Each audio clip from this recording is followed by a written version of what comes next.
Because the Democrats don't really want it. They just want to talk and take desperately needed money away from our military. My next guest took part in immigration talks at the White House just last week. Joining me right now is Senator David Perdue of Georgia. Good to have you here, Senator. Good morning, Trish. Is he right? Do the Democrats not really want DACA?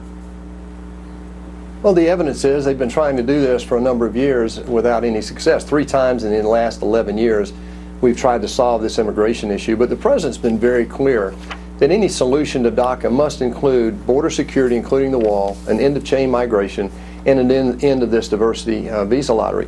What we had last week were 2 meetings at the White House. The president's very engaged in this issue, just like he was on tax. I'm hopeful that we have now opposing proposals that will allow us to get some symmetry in this negotiation. In my business experience, that's how you get to deals, and I still think we have a possibility to do that. Look, 72% of Americans want this to happen. They want to end the chain migration. They want immigration limited to the worker, the spouse, and the immediate children in that family.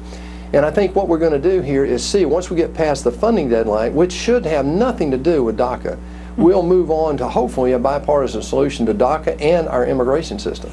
Yeah, but you know, when it comes to the solution, you point out your business experience. I mean, you've got to negotiate, right? One side has to offer up something, the other side has to offer up something, and the impression we're certainly getting, at least out of the left, is that they are not willing to allow one single dollar to go to a so-called wall, because the wall symbolizes everything that they, well, dislike about our president.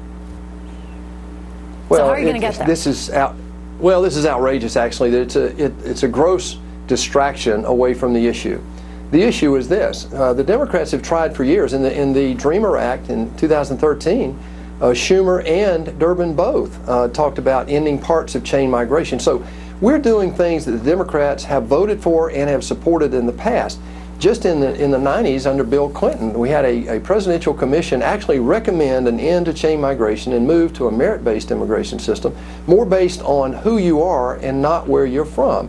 And so this is a point where most of the things we're talking about, Democrats have actually voiced some support for over time.